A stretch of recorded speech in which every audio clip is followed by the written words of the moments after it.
गुरुचरण, कृष्णदास आणि मी श्रीपाद प्रभूंच्या सम्मुख अद्वितीय आनंदाच्या सागरात विहार करत होतो.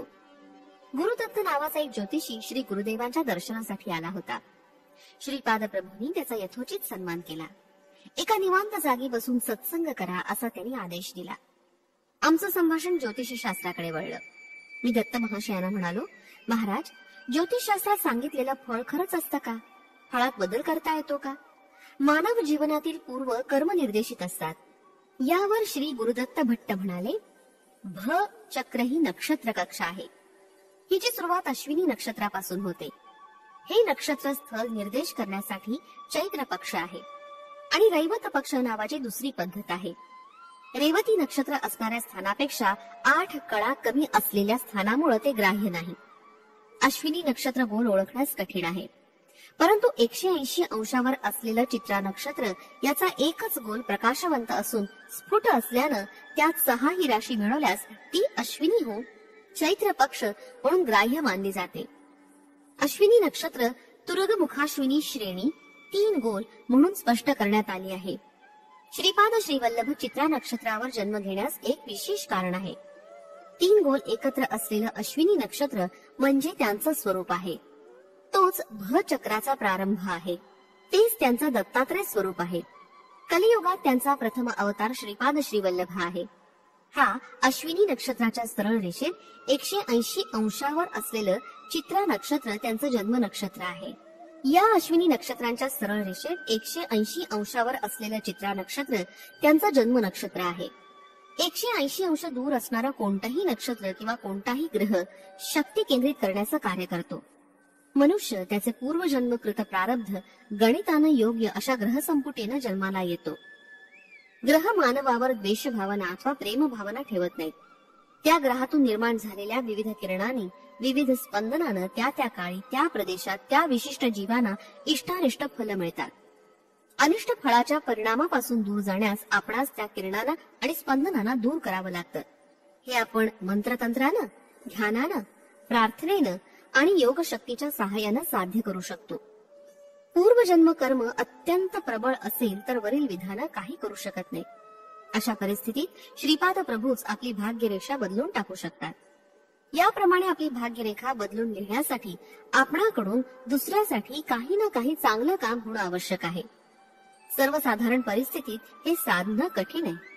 सृष्टीच्या कार्यकलापात किंवा कर्मदेवतेच्या कार्यकलापात श्रीपाद प्रभू अनावश्यक दखल देत नाही. भक्तांची तीव्रता श्रीपाद प्रभूंना हलवून सोडते आणि योग्य उपाय सांगण्यास प्रेरित करते. श्रीपादांच्या हृदयातून उमडणारं प्रेम, करुणा यांच्या महाप्रभावामुळे कर्मदेवतेची शक्ती निस्तेज होऊन जाते. कर्माचं रूप जड असतं. श्रीपाद प्रभू हे चैतन्य स्वरूप आहे. योग्य वेळी प्रकट होऊन आपल्या चैतन्य शक्तीची समर्थता ते प्रदर्शित करतात. हा त्यांचा अत्यंत सहज भाव आहे. मी म्हणजे गुरुदत्त भट्ट अज्ञानी दशेत ज्योतिषशास्त्रातील महापंडित समजत होतो. मी कर्नाटक प्रदेशातून आलेला, त्यामुळे मला तेलुगू भाषा अस्खलितपणे बोलता येत नसे. संस्कृत भाषा मात्र चांगली येत असे. माझ्या भाग्यानंच मला पीठिकापुरमला जाण्याची संधी प्राप्त झाली. श्रीपाद श्रीवल्लभांबद्दल मी अनेक गोष्टी कर्णोपकर्णी ऐकल्या होत्या. माझं कुलदैवत श्री दत्तात्रेय प्रभूच आहेत. मी पादव्या क्षेत्र असलेल्या पीठिकापुरम मधील कुक्कुटेश्वर देवालयाच्या दर्शनार्थ आलो होतो. भक्ती आणि श्रद्धायुक्त अंतःकरणानं मी देवतेचं दर्शन घेतलं. मी ध्यानात बसलो असताना माझी अंतःवाणी स्पष्टपणे म्हणाली, अरे मूर्खा, तुला मरून किती दिवस झाले? तू माझा भक्त असं सांगून माझी आरती करून माझ्या पायावर डोकं ठेवत आहेस. पाद गेला माझ्या पायावर डोकं ठेवून नवस पूर्ण करणार आहेस का? माझ्या पायावर डोकं आपटून माझं रक्त आटवणार आहेस? असे शब्द मला वारंवार ऐकू येऊ लागले. मी ज्योतिष पंडित असं गृहीत धरून माझी जन्मपत्रिका बनवली होती. त्या पत्रिकेनुसार मी ज्या दिवशी ह्या शरीराचा त्याग करणार त्या दिवशी पादगया क्षेत्री असलेल्या दत्तप्रभू सन्मुख असेल. मी माझ्या नाडी स्पंदनाला पाहिलं. नाडी चालत नव्हती. हृदयावर हात ठेवून पाहिलं, ते सुद्धा बंद होतं. मी माझा चेहरा आरशात पाहिला. माझ्या चेहऱ्यावर जीवनकळा जाऊन प्रेतकळा आली होती. मी हसत हसत आरशात पाहिलं तर माझं मुख अजूनच भयानक दिसू लागलं. मला गर्व करण्यासारखं काय उरलं होतं? विकृत अशा प्रेतकळेनं मेलेला माणूस पिशाच्या तत्वानं युक्त होऊन हसत असल्यासारखा मला वाटला. स्वयंभू दत्तात्रेयाच्या देवळातील पुजारी त्याचं सूक्ष्म शरीर मी पाहिलं. त्याचे सूक्ष्म विकार अत्यंत कलेने युक्त असे दिसले. माझ्यातील कोपऱ्यात दडून बसलेला विवेक जागा झाला. श्रीपाद श्रीवल्लभांचं दर्शन झाल्याशिवाय आपलं दुर्भाग्य संपणार नाही असं मला वाटलं. देवता आनंद स्वरूपात असतात, ते आनंदाच्या उच्च स्थितीत असतात. माझी स्थिती फार दुःखदायक होती. माझा जीव अतिशय दुःखी होता. आत्मा शरीराला सोडून गेल्यावर देहाच्या सर्व बाधा संपतात. माझा आत्मा अजून शरीर सोडून गेला नव्हता. जिवंत असल्याप्रमाणे निर्बंध स्थितीत हृदय स्पंदनांना शरीरात भरून श्री गुरुदेवांनी मला एक अनामिक अवस्था प्रदान केली होती. अत्यंत निकृष्ट आणि पापी लोकांचं बोलणं ऐकून मी कसा फसलो होतो याची मला जाणीव झाली. पाषाण रूपातील स्वयंभू दत्तात्रेयाच्या मूर्तीनं घंडीकोट यांच्या घरी जन्म घेतला होता. पाषाणाच्या मूर्तीला नाडीस्पंदन हृदयस्पंदन कुठं असतं? श्रीपादाला नाडीस्पंदन आणि हृदयस्पंदन आहे ना. महालया अमावस्येच्या दिवशी पितृदेवतांचा परम पवित्र दिवस असतो. त्या दिवशी कोणीतरी अवधूत येऊन भिक्षा स्वीकारून जातो. तेच दत्तात्रेय असतात असं तेथील लोकांचं मत आहे. श्रीपाद महाप्रभूच मल्हादींच्या मेहुण्याच्या रूपात जन्मास आले हे केवढं आश्चर्य! काय हे वंचना! असं निकृष्ट बोल ऐकून मी स्तब्धच झालो. त्या निकृष्ट व्यक्तीचे बोलणे यथार्थ समजून मी रत्नतुल्य श्रीपाद प्रभूंना अंतरलो असा मला मनापासून पश्चाताप झाला. मी तत्काळ श्रीपाद प्रभूंच्या घरी धावतच गेलो. 10 वर्षाचं वय असलेले श्रीपाद प्रभू अंगणात आले. ते गुरुदत्त भट्टाला पाहून म्हणाले, ये रे ये मूर्खा, जिवंत असल्याचं नाटक करतोस. मृतवत असलेल्या तुझ्यासारख्या मानवरूप पिशाचाला सद्गती माझ्या कृपेनंच प्राप्त होऊ शकते.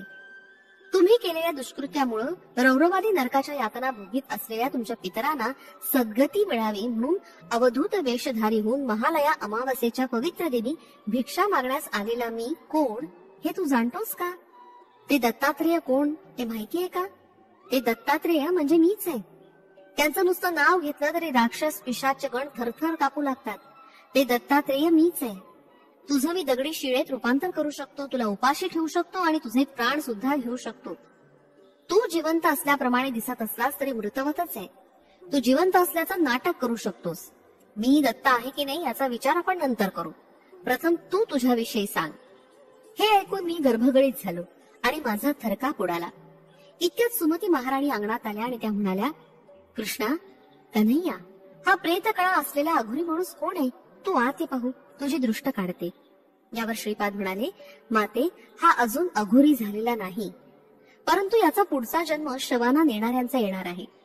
त्या जन्मापूर्वी तो माझ्या दर्शनाला आला आहे. आपल्या घरी उरलेला भात याला खाण्यास दे. श्रीपाद प्रभूंच्या मातेनं शिल्लक ठेवलेला भात आणून दिला. श्रीपादांनी तो गुरुदत्त भट्टास दिला आणि जीवन लवकर निघून जाण्यास सांगितलं. गुरुदत्त भट्टानं तो भात घेऊन कुक्कुटेश्वराच्या मंदिराच्या समोरील मोकळ्या जागेत बसून खाल्ला. तो खाताच त्याची दुरावस्था नाहीशी झाली. तो पुन्हा श्रीपाद प्रभूंच्या दर्शनाला गेला. तेव्हा श्रेष्ठी श्रीपादांना घेऊन दुकानात गेले होते. श्रीपाद प्रभू पैसे मोजून तिजोरीत ठेवत होते. श्रेष्ठी स्वतः तांदूळ ज्वारी मोजून ग्राहकांना देत होते. तेव्हा श्रीपादांनी श्रेष्ठीला विचारलं, आजोबा, आज दशमी आहे, बाबांना किती दक्षिणा देणार? तेव्हा श्रेष्ठी म्हणाले, आपणा दोघात काही भेद नाही. तुला जे हवं असेल ते तू घेऊ शकतोस. तुला हवं असलेलं तू घे आणि मला हवं असलेलं तू मला दे. ते दृश्य किती मनोहर होतं याचं वर्णन करणं कठीण. श्रीपाद प्रभूंनी एक गुळाचा खडा घेऊन तोंडात टाकला आणि एक गुळाचा खडा श्रेष्ठीना प्रसाद म्हणून दिला. श्रीपाद प्रभू म्हणाले, आज मला करायची असलेली गणेश पूजा झाली. गणेशाने गुळाचा खडा तोंडात टाकून नैवेद्य स्वीकारला. तुम्हास खोटं वाटत असताच माझं तोंड पहा, असं म्हणून श्रीपादांनी आपलं तोंड उघडून श्रेष्ठीना दाखवलं. या मुखात कोणतं महारूप दिसलं ते श्रेष्ठीनाच ठाऊक. ते त्यांनी कुणालाच सांगितलं नाही. ते श्रीपादांना म्हणाले, सोनुल्या श्रीपादा, गणेशाला जेव्हा भूक लागेल तेव्हा आम्हास न विचारता हवा तेवढा गुळ नैवेद्यासाठी घेत जा. तेवढ्यात अखंड सौभाग्यवती व्यंकट सुब्बामंबा तिथे आल्या. त्यांनी श्रीपाद प्रभूला अभ्यंग स्नानासाठी नेलं. अरे शंकर भट्टा, कुत्सित लोकांचं बोलणं ऐकून मी म्हणजे गुरुदत्त भट्ट अधोगतीला जाऊन अघोरी जन्माच्या दुर्भाग्यात जाणार होतो. परंतु श्रीपाद प्रभूंनी त्यातून माझं रक्षण केलं. मला नुसतं सोडलं असतं, माझ्यावर कृपादृष्टी झाली नसती तर माझं पतन झालं असतं. सद्गुरूंना आपल्याबद्दल वाटणाऱ्या निस्वार्थ प्रेमामुळे ते आपली पूर्वजन्मातील कर्मफलापासून पूर्ण सुटका करतात. यासाठी ते आपला अमूल्य वेळ आणि शक्ती खर्ची घालतात. श्रीपाद प्रभूंची जन्मपत्रिका सांद्र सिंधू वेदातून पाहता येते. श्रीपाद प्रभूंच्या घरी तेलुगू भाषेबरोबरच संस्कृत भाषा सुद्धा बोलली जात असे. हिमालयातील पवित्र भूमीवर जी भाषा बोलली जात असे त्या भाषेत श्रीपाद प्रभू अप्पळ राज शर्मा आणि बापनाचार्युलू बोलत असत. संबल प्रांतात बोलली जाणारी भाषा संस्कृत भाषेपेक्षा वेगळी होती. त्या भाषेचं माधुर्य, सरलता वर्णनातीत होती. ही भाषा पीठिकापुरम मधील केवळ श्रीपाद प्रभू, बापनाचार्युलू, अप्पळ राजू शर्मा यांनाच बोलता येत असे. सत्य ऋषीश्वर नावाचे एक विद्वान गृहस्थ बापनाचार्युलूंबरोबर असताना श्रीपाद म्हणाले, आजोबा, श्रीकृष्ण सत्य किंवा असत्य काही बोलत नसत, ते केवळ कर्तव्य बोधक होते. यावर बापनाचार्युलू म्हणाले, कन्हैया, नेहमी सत्यच बोलावं, औषधाला सुद्धा खोटं बोलू नये. हे ऐकून श्रीपाद प्रभूंनी मंद हास्य केलं. त्या दिवशी बापनाचार्युलूंच्या घरी व्यंकट सुब्बय्या श्रेष्ठी आले होते. त्यांची एक आंतरिक इच्छा होती की बापनाचार्युलूंनी त्यांच्या घरी जेवण करून दक्षिणा स्वीकारावी. हा दिवस परम पवित्र महालया पक्षातील एक दिवस असावा, ज्यांचे मुळे त्यांचे पितृदेव संतोष पावतील. ही इच्छा बापनाचार्युलू पूर्ण करतील का नाही याबद्दल त्यांना शंका होती. त्यामुळे श्रेष्ठींनी श्रीपादांच्या समोर नतमस्तक होऊन बापनाचार्युलूंच्या समोर आपली इच्छा प्रकट केली. बापनाचार्युलूंनी महालय पक्षात श्रेष्ठींच्या घरी जाऊन जेवण करून दक्षिणा स्वीकारण्याची अनुमती दिली. या संमतीनं श्रेष्ठींच्या आनंदाला पारावार नव्हता. श्रीपाद प्रभू बहुचमत्कारी होते. महालय पक्षातील जेवणाचं आमंत्रण स्वीकारलेले बापनाचार्युलू आणि आमंत्रण देणारी श्रेष्ठी या दोघांना या गोष्टीचा विसर पडला. महालया अमावस्येचा मध्यान्ह समयाला श्रेष्ठी बापनाचार्युलूंच्या घरी आले. श्रीपाद मंद हास्य करून म्हणाले, आजोबा, वाग्दान करू नये, केल्यास त्याप्रमाणे नक्की वागावं. वाग्दान करून ते विसरणं महापाप आहे. तुम्हा दोघांना मी त्याची आठवण करून देतो. त्यावेळी श्रेष्ठी आणि बापनाचार्युलू दोघांनाही आपली चूक लक्षात आली. जीवाला समज कशी द्यायची आणि विस्मृती कशी घालवायची या दोन्ही कला श्रीपादांना उत्तम रीतीने अवगत होत्या. ते सर्व बाबतीत समर्थ होते. त्या दोघांना सावध करून ते म्हणाले, तुम्हाला विस्मृती देण्याचा माझा एक हेतू आहे. प्रत्येक मानवात मी मी करणारं एक चैतन्य रूप आहे. जीव आपल्या मात्या पित्यांकडून नुसतं शरीरच नाही, तर मी असं चैतन्य रूप सुद्धा ग्रहण करतो. या मी अशा चैतन्याला विश्व प्रणालिकेत पार पाडण्यासाठी कोणत्या ना कोणत्या जबाबदारीचं कर्म असतंच. पित्याकडून मुलाला, मुलाकडून त्याच्या मुलाला असं परंपरागत बंधन प्रत्येकाला असतं. गृहस्थाश्रम सोडून संन्यासाश्रम स्वीकारल्यानंतरच या कर्मबंधनापासून सुटका होते. आज केलेलं वाग्दान परिमित होऊन नाम स्वरूपात्मक असलेल्या या जन्मानंतर तुमच्या दोघातच संपणार आहे असं नाही. हे बृहदाकार स्वरूपात असलेल्या मीच्या चैतन्यात बदलल्यामुळे कोणत्या तरी एका देशात, कोणत्या तरी एका काळात बापनाचार्युलू वंशाची एखादी व्यक्ती श्रेष्ठी वंशातील कोणत्या तरी एका व्यक्तीच्या घरी महालय पक्षातील भोजन करून दक्षिणा स्वीकार करेल. ते केव्हा, कसं, कशा प्रकारे ते मला विचारू नका, कारण कर्मस्वरूप फारच संदिग्धमय असतं, सूक्ष्ममयी असतं. काही काही कर्मात भौतिक काल, योग काल असा वेगवेगळा असतो. भौतिक कालरित्या महालय पक्षातील हे कर्म करूनच संपवावं लागतं. योग्य काळ नसेल तर ते कर्म लांबणीवर पडतं. यावर मी म्हणजे शंकर भट्ट म्हणालो, अरे गुरुदत्त भट्टा, भौतिक काळ आणि योग काळ म्हणजे काय ते मला विवरण करून सांग. श्री गुरुदत्त भट्ट महोदय म्हणाले, भौतिक काळ, भौतिक देश, मानसिक काळ, मानसिक दशा, तसंच योग काळ आणि योग देश यांचं 6 ते 10 वर्षापर्यंत वय असतं. तो नेहमी 16 वर्षाच्या किशोर अवस्थेतील मुलासारखा निरंतर विद्याश्रमात असतो. त्याचा भौतिक काळ 60 वर्षाचा निर्धारित केलेला आहे.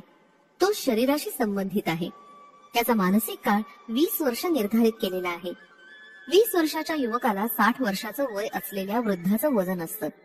जबाबदाऱ्या असतील तर त्यांचा काळ 20 वर्ष असतो. तो शरीराशी संबंधित आहे. त्याचा मानसिक काळ 60 वर्ष आहे. याप्रमाणे भौतिक काळ आणि मानसिक काळ एकाच काळात मिळून असावा असा नियम नाही. तो वेगवेगळा असू शकतो. काशीमध्ये अथवा पीठिकापुरम मध्ये निवास केल्यानं तापत्रयापासून सुटका. काशीवासाचं फल, पीठापुरम निवासाचं फल. श्रीपाद प्रभू म्हणाले, मी कालातीत आहे. ज्या भक्ताला काशीमध्ये निवास करण्याची इच्छा आहे आणि आंतरिक तळमळ आहे त्याला काशी निवासाची प्राप्ती होते. भौतिक दृष्ट्या तो कोणत्याही प्रदेशात असला तरी मानसिक दृष्ट्या त्याचा निवास काशीतच असतो. भौतिक दृष्ट्या काशीत राहून गोहत्या करणाऱ्यास काशी निवासाचं फळ मिळत नाही. ज्याप्रमाणे गंगा जलातून माशासाठी निरीक्षण करणाऱ्या बगळ्यास गंगा स्नानाचा लाभ होत नाही. एखादा साधक भौतिक रूपानं पिठिकापुरमला राहत असेल आणि श्रीपाद प्रभूंचं दर्शन सुद्धा घेत असेल, तरी जर त्याचा मानसिक काल आणि देश पिठिकापुरमला नसेल तर तो श्रीपाद प्रभूंचा भक्त होणार नाही. योग काल आणि योग देश आध्यात्मिक शक्ती संपन्न असलेल्या व्यक्तीलाच अवगत असतो. श्रीपाद प्रभूंचा अनुग्रह कोणाला आणि केव्हा मिळेल, कोणत्या देशात मिळेल, हे न कळणारं गूढ रहस्य आहे. मानवाला केवळ कर्म करण्याचाच अधिकार आहे. देह हे क्षेत्र आहे. त्यात जर मन नसेल तर त्याला क्षेत्रवासाचं फल मिळणार नाही. सत्कर्म केल्यानं सुख आणि दुष्कर्म केल्यानं दुःख प्राप्त होणं हे अनिवार्य आहे. पूर्वजन्माचं बंधन आपला पाठलाग करत असतं. सद्गुरूंच्या कृपेमुळे आपण त्यापासून मुक्त होतो. काल चांगला नसेल तर आपण कोणत्याही देशात असलो तरी त्या कर्माचं फल चुकवू शकत नाही. हा अत्यंत अनाकलनीय विषय आहे. पिठिकापुरम मध्ये नरसिंह वर्मांच्या घरी एक सेवक होता. त्याचं नाव शिवय्या असं होतं. एके दिवशी श्रीपाद प्रभूंना त्यानं पाहिलं. तत्काळ त्याच्या मनोवृत्तीत बदल झाला. त्यानं निद्रा आहार सोडले आणि असंबद्ध बोलू लागला. मी सृष्टी स्थिती आणि लय यासाठी कारणीभूत आहे. मीच सर्व सृष्टीचा आदिमूळ आहे. ही सृष्टी माझ्यापासूनच उत्पन्न झाली आहे. माझ्यामुळेच वाढणार असून माझ्यातच लय पावणार आहे. नरसिंह वर्मांना शिवय्याची अत्यंत दया आली. त्यांनी श्रीपादांना शिवय्याचं रक्षण करण्याची विनंती केली. श्रीपाद प्रभू शिवय्या स्मशानात घेऊन गेले. त्यांच्या बरोबर नरसिंह वर्मा सुद्धा होते. औदुंबराच्या झाडाची वाळलेली फांदी स्मशानात ठेवून शिवय्याच्या हातून त्याचं दहन करवलं. त्यामुळे शिवय्याची त्या विचित्र मनोवृत्तीतून सुटका झाली. नरसिंह वर्मांना हे सारं अत्यंत आश्चर्यकारक वाटलं. श्रीपाद प्रभू म्हणाले, आजोबा, यात आश्चर्य करण्यासारखा काही नाही. वायसपूर गावात एक पंडित माझ्यावर अत्याचार करत होता. तो वारंवार असं म्हणे की वेद स्वरूप असलेला परमेश्वर कुठं आणि हा लहान वयाचा श्रीपाद कुठं. तो सृष्टी स्थिती लयाचा कारक आहे म्हणे. तो आदिमूल आहे म्हणे. हे सारं खोटं आहे. थोड्याच दिवसात तो पंडित मरण पावला आणि आपल्या कृत्यामुळे ब्रह्मराक्षस झाला. एका जन्मी हा शिवय्या त्या पंडिताचा अल्पऋणी होता. मी योगकाल कल्पून स्मशानात योगदेश निर्माण करून योग कर्माच्या योगानं वाळलेल्या काडीचं दहन करून त्या ब्रह्मराक्षस तत्वातून पंडिताची सुटका केली. आपल्या शिवय्याची त्या ब्रह्मराक्षसाच्या पंजातून सुटका केली. अरे शंकर भट्टा, पिठिकापुरम क्षेत्री अवतरलेले हे महातेजस्वी आणि धर्मज्योती श्रीपाद प्रभू कुरुगड्डीस येऊन त्यांनी या क्षेत्रास पवित्र केलं. श्रीपाद प्रभूंच्या महासंकल्पानं ग्रहांचं फलित ठरवलं जातं. कोणत्याही प्रकारच्या ज्योतिष फलानं निर्धारित केलेले भौतिक काळ आणि भौतिक नियम नसतात. ते योगकाल पाहून योगदेश पाहून यांचा निर्णय होतो. श्रीपादांनी अनुग्रहित केलेलं प्रारब्ध कर्म मरण चुकवू शकतं. श्रीपादांनी कल्पना केलेल्या ज्योतिष शास्त्रानुसार 1000 वर्षानंतर घडणाऱ्या घटना ते आताच घडवू शकतात. म्हणून योगकाल तेच ठरवतात. दूर घडणारी घटना सुद्धा ते आपल्या जवळ घडवू शकतात. म्हणून योग दशेचा निर्णय सुद्धा ते करू शकतात. संघटना सर्व देशकालात ते घडवू शकतात. श्रीपादांना देशकाल त्यांच्या इच्छेप्रमाणे बदलता येतो. एकदा श्रेष्ठींच्या देवांना नारळ फोडताना स्वतः श्रीपादांनी तो नारळ फोडला. त्या नारळाचे त्यांनी तुकडे तुकडे केले. श्रीपाद म्हणाले, आजोबा, आज तुमचा मरणयोग होता, परंतु मी नारळाचे तुकडे करून तो टाळला. सायं संध्येची वेळ झाली. श्रीपादांकडून आज्ञा घेऊन कुरुगड्डी सोडून आम्ही कृष्णकथवल्ली ओढ्याकडे मार्गस्थ झालो. श्रीपाद श्री वल्लभांचा जय जयकार असो.